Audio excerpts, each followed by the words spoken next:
Bonsoir à toutes et à tous. Alors aujourd'hui, une défaite les gars, première défaite en Liga. Je suis pas là pour vous rassurer en vous disant vous inquiétez pas, c'est qu'une défaite. Il y en aura d'autres les gars des défaites en Liga, tout simplement parce qu'on n'a pas l'effectif pour jouer toutes les compétitions. Donc aujourd'hui, on a 4 points d'avance sur le Real Madrid avant qu'il joue demain. On a un match de Ligue des Champions qui arrive d'ici 3-4 jours, je pense. Donc voilà, c'est tout à fait normal de faire de la rotation. Maintenant, rotation et rotation, il faut vraiment bien tout analyser. Donc on va en parler. On va en parler tout de suite, les gars, de la défaite 4-2 du Barça face à Osasuna.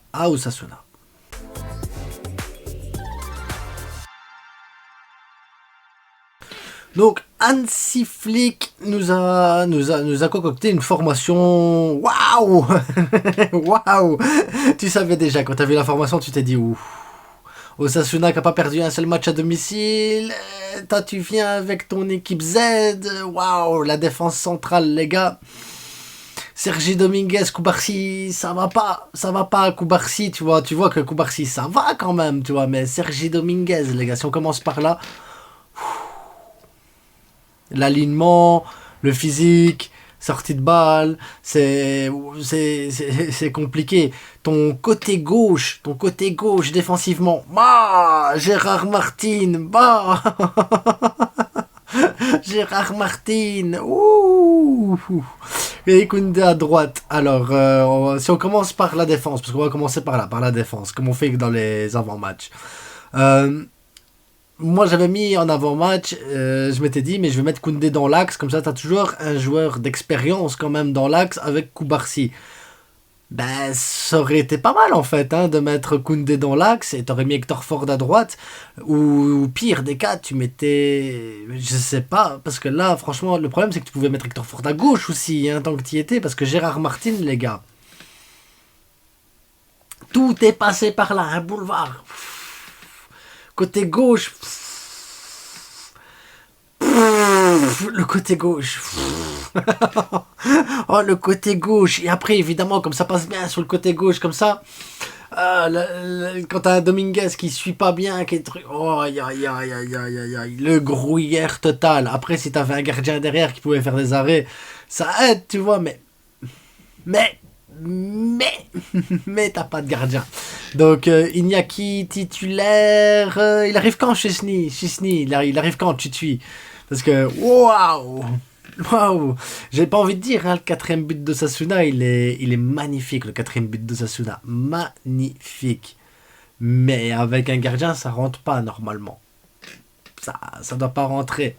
Le but là de la tête aussi, dans ton petit rectangle, tu dois sortir. C'est ta zone.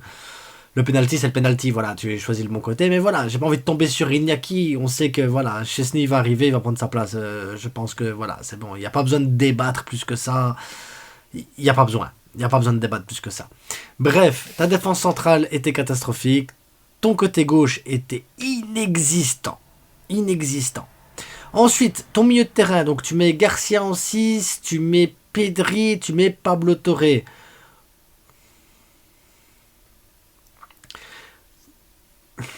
Garcia en 6.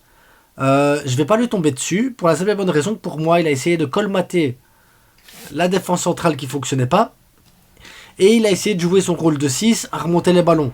Donc c'est compliqué quand tu dois te diviser en deux pour pouvoir combler, monter, défendre et tout ça. C'est pas son poste de base et tout ça. Et j'ai trouvé qu'il l'avait fait assez bien. Maintenant, le problème, c'est quand tu as une assise défensive qui prend l'eau totalement, ton 6, s'il n'est pas exceptionnel, il sait rien faire de spécial. Il sait rien faire de spécial. Garcia est un bon joueur, mais il n'est pas exceptionnel. Donc, il a pris l'eau. Pedri, seul au monde. Pedri, seul au monde, les gars. Seul au monde. Pablo Torre a fait une entame de première mi-temps dégueulasse. Dégueulasse. Pablo Torre, il a été dégueulasse, les gars. Et deuxième mi-temps, il a été beaucoup mieux. Donc j'ai envie de dire, ça va. Mais deuxième mi-temps, le système, il a changé aussi. Deuxième mi-temps, on est passé avec une défense à 3. On a laissé plus d'espace sur les côtés. On a fait monter plus Jules Koundé. On a fait monter plus Gérard Martin. Donc on a vu Gérard Martin une fois plus haut. Ça nous a apporté un but. Mais voilà, c'est tout. L'attaque. Pau Victor, Lewandowski, Ferran Torres. Ferran Torres, c'est pas la Yamal. C'est pas Lamine Yamal. Ça se sent, ça se voit. Qualitativement, c'est pas le même, quoi. T'as Lamine Yamal, tu vois, t'as la marque, là, tu sais, le produit de marque et tout. Et ensuite, t'as le joueur premier prix, là, voilà. Ouais, ça touche la balle. Ça touche la balle. Ferran Torres qui aura quand même eu une action, je trouve, exceptionnelle quand il est monté là et tout ça et qu'il a tiré sur le gardien. C'est dommage, hein, parce que l'action là, elle est monstrueuse. Lorsqu'il dribble 2-3 gars comme ça, tu dis waouh, et puis il tire, tu fais dommage. Puis il aurait eu la tête sur le poteau, c'est dommage, hein, sinon le gars, voilà, il part avec une passe décisive quand même pour la mine. On parlera après des rentrants. Lewandowski a chié. Mais Lewandowski il était à chier aujourd'hui. Il aurait dû mettre un but. Avant le but de Pau Victor, normalement, quand tu te retrouves à 5 mètres du but, que t'as personne devant toi, que t'as juste à la placer correctement et à la mettre de force, normalement ça rentre quand t'es un bon attaquant. Là, c'est pas rentré parce que c'est pas rentré. Et puis le reste du match, on ne l'a pas vu non plus spécialement. Après, est-ce qu'il a été alimenté correctement? Je pense pas. Est-ce qu'on doit lui tomber dessus? Je pense pas. Je pense qu'aujourd'hui, c'est un match sans, quoi. Trop de joueurs inexpérimentés. À gauche, Pau Victor, il a fait ce qu'il pouvait. On a eu un coup de sombrero, on a eu une frappe, un but. Il a essayé 2-3 trucs. Donc Pau Victor n'a pas fait un mauvais match. Mais après, est-ce que c'est le niveau que tu veux en Liga pour aller chercher des... Non, évidemment, non. Donc c'est des remplaçants. C'est des remplaçants que quand tu gagnes 2, 3, 4-0, avec 2-3 buts d'avance, ben voilà, tu fais de la rotation, tu peux faire tourner. Quand tu es à 0-0, que tu débutes un match, tu peux pas compter sur Ferran Torres, tu peux pas compter sur Pau Victor, tu peux pas compter sur Gérard Martin, mais je pense que même quand tu gagnes 4-0, Gérard Martin c'est compliqué. Dominguez, tu peux pas compter dessus sur un début de match non plus, ou alors tu dois le mettre avec quelqu'un d'expérimenté. Et l'expérience, c'est ce qui nous manque la plupart du temps dans le jeu. Donc voilà, est-ce que vraiment on doit en vouloir à tous les joueurs? Je pense pas, je pense qu'aujourd'hui Hansi Flick est le premier responsable de la défaite. Clairement, je pense que c'est Hansi Flick le premier responsable, parce que tu aurais très bien pu mettre... je veux dire, Koundé déjà dans l'axe défensif, fort à droite, ça aurait déjà apporté un peu plus de solidité. Il aurait pu replacer correctement Gérard Martin qui a pris l'eau, mais total, lui, c'est une catastrophe. Bref, on aurait pu changer défensivement. Garcia en 6, il y avait eu Koundé derrière lui, je pense que ça aurait été mieux pour Garcia d'être là en 6. Pedri, là, ok, ça a bien fonctionné. Maintenant, Pedri, tu dois lui mettre quelqu'un avec lui. Je pense que Pablo Torre, c'est un très bon joueur quand tu gagnes et que tu dois faire rentrer pour qu'il prenne des minutes du truc. Parce que là, tu vas tuer sa confiance. Parce que le gars, il faut qu'il prenne le temps aussi. C'est pas, voilà, c'est pas le génie absolu. C'est pas Dani Olmo, j'ai envie de vous dire. Donc voilà, mais ton banc, il est léger. Ton banc, il est léger. Donc, à un moment donné, il faut qu'on se dise, Frenkie de Jong, qu'on le veuille ou non, il va être utile. Parce que tu aurais mis Garcia en 6, tu aurais mis Frenkie de Jong à ses côtés, tu aurais mis Pedri en 10. Ton milieu de terrain, déjà, c'est un autre niveau.